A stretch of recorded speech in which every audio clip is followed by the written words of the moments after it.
Hello everyone, welcome back to my channel और आप देख रहे हैं मेरा चैनल आयजा फहन। रिसेंटली आप लोगों के बहुत सारे ऐसे कमेंट आ रहे थे कि आप भी प्लीज़ बताएं कि बेबी की नोज़ किस तरह से शेप अप करें, कितने मंथ तक के बेबी की नोज़ जो है वो शेप अप हो सकती है। इसी तरह के अलग अलग कमेंट थे और सभी बेबीज की जो एज थी डिफरेंट थी। वैसे तो बेबी की नोज़ को शेप अप करने की ऑलरेडी एक वीडियो मेरे चैनल पे है, लेकिन कुछ लोग न्यू है मेरे चैनल पे, सो इसलिए वो कमेंट कर देते हैं। तो बेसिकली ये वीडियो उन्हीं के लिए है। क्यों इस वीडियो में मैं आपके साथ 2 पॉइंट्स जो है वो क्लियर करूंगी कि बेबी की नोज जो है वो रिशेप क्यों हो जाती है, और सेकंड कि किस तरह से हम शेप अप कर सकते हैं। मसाज के 2 सिंपल से स्टेप शेयर करूंगी जिससे बेबी की नोज जो है बहुत इजीली शेप अप हो जाएगी। कितने एज तक करना है वो मैं आपको आगे बताऊंगी।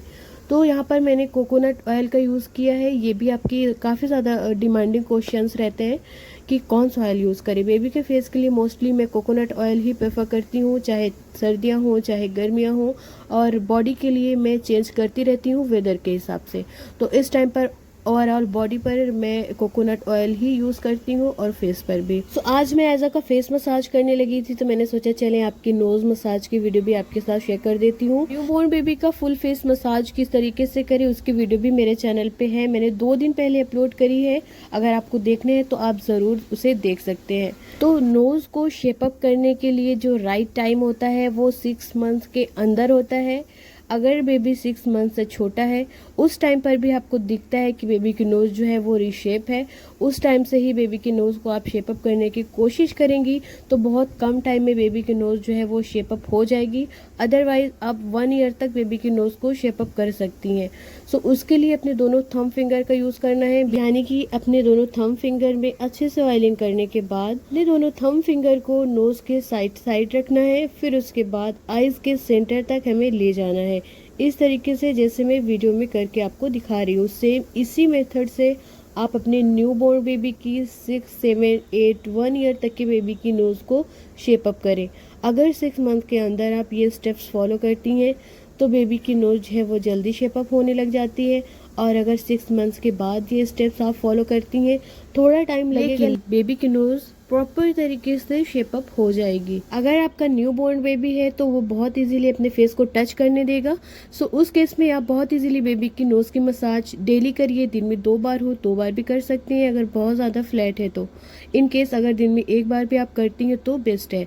और इसके अलावा अगर बेबी 6 मंथ से बड़ा हो गया है, उस टाइम पर बेबी मोस्टली अपने फेस को टच नहीं करने देते, तो जब बेबी गहरी नींद में सो जाए उस टाइम पर आप थोड़ा सा ऑयल लीजिए और बेबी की नोज़ के अच्छे से मसाज करिए। सारे स्टेप्स आप 10 to 20 टाइम बहुत हल्के हाथों से फॉलो करना है, ज़्यादा प्रेशर नहीं देना जिससे बेबी इरिटेट हो।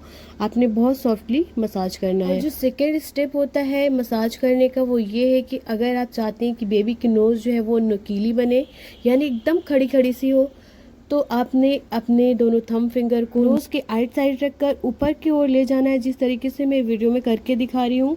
सो इससे बेबी की नोज जो है वो एकदम नुकीली बन जाती है।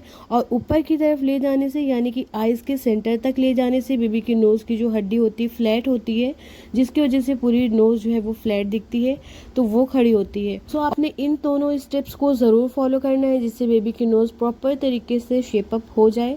और अब मैं बात करती हूँ कि बेबी की नोज रिशेप क्यों होती है, क्या रीजंस होते हैं। तो उसका सबसे पहला रीजन तो यही होता है कि कुछ बच्चों में पैदाइशी ही ये प्रॉब्लम होती है कि नोज फ्लैट है। ये टोटली बेबी के पेरेंट्स पर डिपेंड करता है, उसके घर वालों पर डिपेंड करता है। यानी कि पेरेंट्स में अगर किसी की नोज फ्लैट है या घर वालों में से किसी का ऐसा कुछ है, तो उस केस में भी बेबी की नोज फ्लैट हो जाती है, तो उसको भी आप शेप अप कर सकते हैं मसाज के जरिए से। और नेक्स्ट है कि कई दफ़ा बेबी को वायरल इन्फेक्शन हो जाता है, फ्लू वगैरह हो जाता है, बेबी को बहुत ज़्यादा नोज़ में जो है इचिंग रहती है, खुजली रहती है, जिसकी वजह से बेबी नोज़ को बार बार टच करते हैं।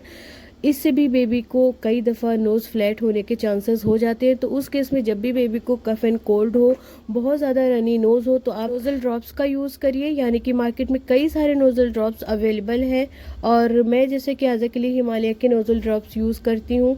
आप अपने डॉक्टर से पूछकर कोई भी नोज़ल ड्रॉप्स ले सकती हैं जिससे बेबी के रनी नोज़ जो है, इचिंग वगैरह, खुजली वगैरह नोज़ में ना हो, बेबी बार बार टच ना करे और बेबी की नोज़ जो है वो रिशेप ना हो। जो नेक्स्ट और सबसे कॉमन प्रॉब्लम प्रॉब्लम होती है वो ये है कि कुछ बच्चों में पेट के बल सोने की आदत होती है। बच्चे लंबी टाइम के लिए एक ही पोजीशन में सोए रहते हैं और एज अ पेरेंट और एज अ न्यू पेरेंट हम इतना ध्यान नहीं देते उस टाइम पर, और जिसकी वजह से भी बेबी की नोज़ जो है रिशेप हो जाती है। मुझे रिसेंटली कई ऐसे भी कमेंट आए कि बेबी की जो नोज़ है वो एक साइड से तो बिल्कुल ठीक है लेकिन दूसरे साइड से रिशेप हो गई है। तो कहीं ना कहीं इसका रीज़न यही होता है कि बेबी लंबे टाइम के लिए एक ही पोजीशन पर सो जाता है और हम ध्यान नहीं देते, जिसकी वजह से भी बेबी की नोज़ रिशेप हो जाती है। तो आपको इस चीज़ का ज़रूर ध्यान देना है कि जब बेबी न्यूबॉर्न है, यानी कि बेबी का 1 ईयर बहुत ज़्यादा टफ होता है, तो उस टाइम पर बेबी की बहुत छोटी छोटी सी केयर करनी पड़ती है। तो कि अगर बेबी एक साइड पे बहुत लंबे टाइम के लिए सो रहा है तो उसकी करवट चेंज करें, लंबे टाइम के लिए ना सोने दें, जिससे बेबी का जो है कई दफ़ा हेड भी रिशेप हो जाता है, फॉरहेड भी रिशेप हो जाता है। और ये कमेंट भी आया है मुझे कि बेबी का एक गाल एक तरफ से तो बिल्कुल अच्छा है और एक तरफ से बिल्कुल फ्लैट हो गया है। सो ये सारी प्रॉब्लम्स आपको तभी फेस करनी पड़ती है जब लंबे टाइम के लिए बेबी एक ही करवट पर सोया है। ये वीडियो आपके साथ शेयर करने का मकसद सिर्फ यही था कि जो लोग बार बार मुझे कमेंट कर रहे हैं और मेरे चैनल पे नए हैं तो उनकी बहुत ज़्यादा हेल्प हो जाए। और इस वीडियो में मैंने डिटेल में सारी चीज़ें क्लियर करी हैं और सारे क्वेश्चंस का आंसर करने की कोशिश करी है।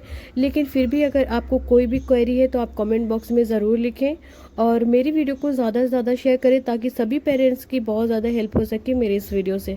मिलते हैं नेक्स्ट वीडियो में, तब तक के लिए दुआ में याद रखें।